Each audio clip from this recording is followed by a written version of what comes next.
सत्या देवी। इस राजा ने घोषणा कर रखी थी कि मेरे घर में 7 बैल हैं, जो योद्धा एक ही रस्सी से 7 बैलों को एक ही बार नथेगा उसी के साथ अपनी बेटी सत्या का भामा का मैं विवाह करूंगा। भगवान भी आए इसके स्वयंवर में 7 रूप धारण के एक ही रस्सी से 7 बैलों को नाथ दिया और भगवान के साथ विवाह संपन्न हो गया। एक थे महाराज भद्रा देवी, जिसका दूसरा नाम था श्रुतिकीर्ति। इसने भी भगवान को रुक्मिणी की तरह अपना पति माना और भगवान भी इसकी मन की व्यथा को समझते हुए इसका भी वर्ण करके ले गए। ये हो गए 7 विवाह। और एक थे महाराज लक्ष्मणा नाम की कन्या। इसके स्वयंवर में प्रतिज्ञा कर रखे थे कि जो घूमती हुई मछली का आंख वेदन करेगा है उसी के साथ मेरा विवाह लक्ष्मणा का होगा। भगवान गए और घूमती हुई मछली चक्र में मछली का आंख वेदन किया और विवाह संपन्न हो गया। तो यूं तो 8 विवाह अलग अलग संपन्न हुए परीक्षित, लेकिन 16,100 विवाह एक ही दिन संपन्न हुए। परीक्षित बोले महाराज कहां से मिल गई इतनी कन्याएं?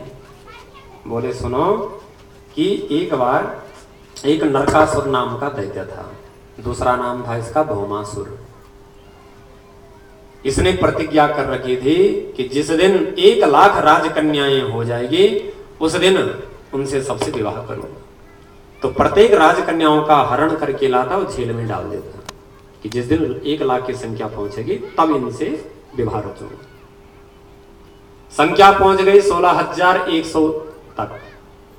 भगवान द्वारिकाधीश को पता लगा तो भगवान गरुड़ पे आरूढ़ होकर के सत्यभामा के साथ, सत्या देवी के साथ इसकी नगरी में प्रवेश करने लगे। इस नरकासुर की नगरी ऐसी खाई के बीच कि जहां जाने का एक ही रास्ता, और उस रास्ते मार्ग पे प्रथम द्वार पे एक नरकासुर नाम का, मुर नाम का दैत्य रहता था जिसके 5 मुख थे। भगवान ने इस मुर दैत्य के 5 सिर काट दिए अपने सुदर्शन चक्र से और तब से भगवान का नाम मुरारी पड़ गया। बोल मुरारी भगवान की।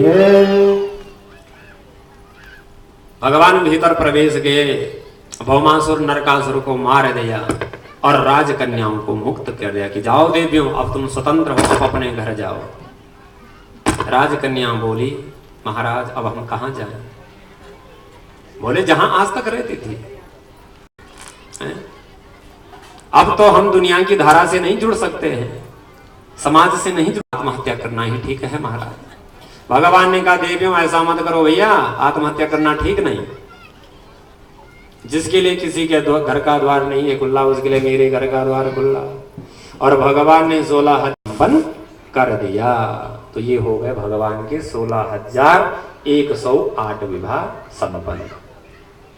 परीक्षित प्रत्येक रानी से 10 बेटा